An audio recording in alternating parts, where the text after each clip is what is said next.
Hi, my name is Chris Kessler, and I'm here to give an informative speech. So I'm guessing all of you out there like clean water. I like clean water. I think we all want clean lakes, rivers, and oceans for our children to grow up with.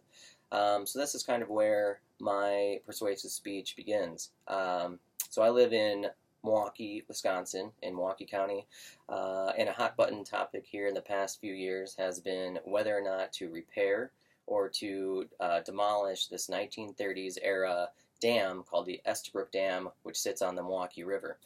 Um, so about in 2008, the dam had become such a nuisance that the Wisconsin Department of Natural Resources ordered the floodgates completely open so that water could pass through because so much sedimentation, trash, things like that had built up on the dam, and things weren't working properly. In fact, in 2012, Milwaukee County Circuit Court declared the dam a public nuisance, um, and essentially a vote had taken place last year on whether or not to repair or to demolish the dam.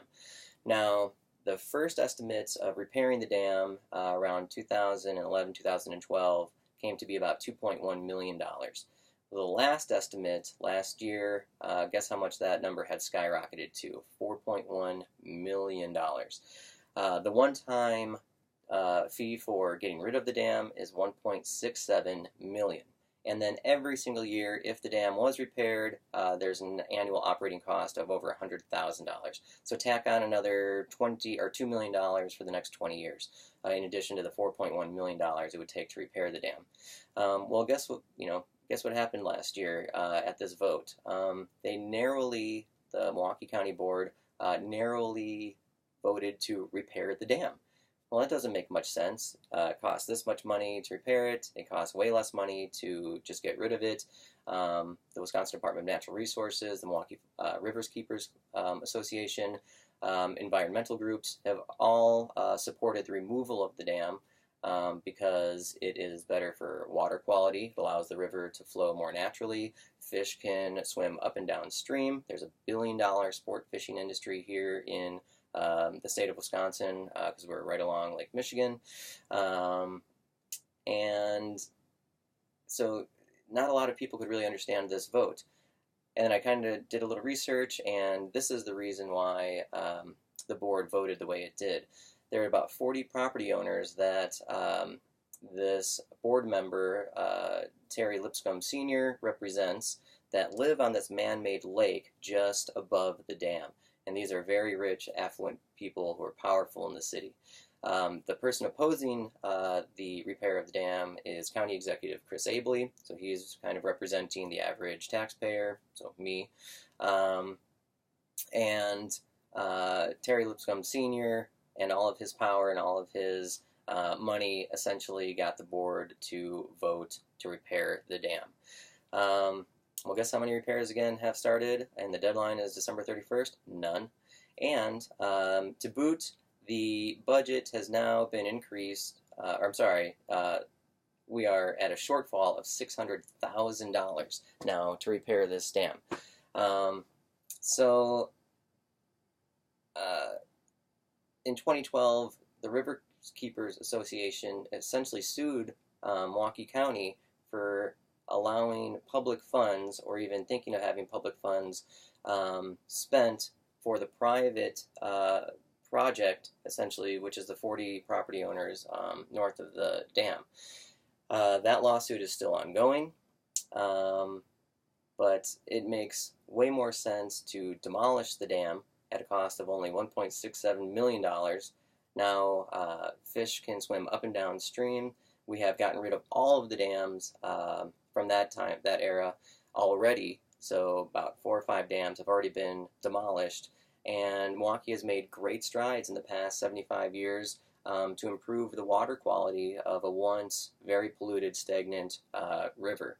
And I have a little boat on the river, and just in the past 15, 20 years, since I was a kid, I've just noticed way more fishing on the river. The DNR is now stocking sturgeon. Northern pike are able to swim further up the river than they ever had before because of the removal of a lot of these 1930s era dams.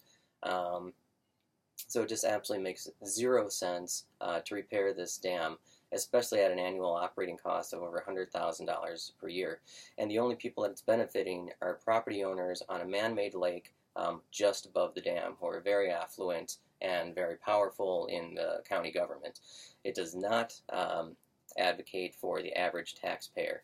And ironically, the dam, if it is repaired, will cause a greater risk for flooding above the dam to those property owners who want the dam repaired. And they pay an exorbitant amount of money in flood insurance right now, and they'll have to continue doing that.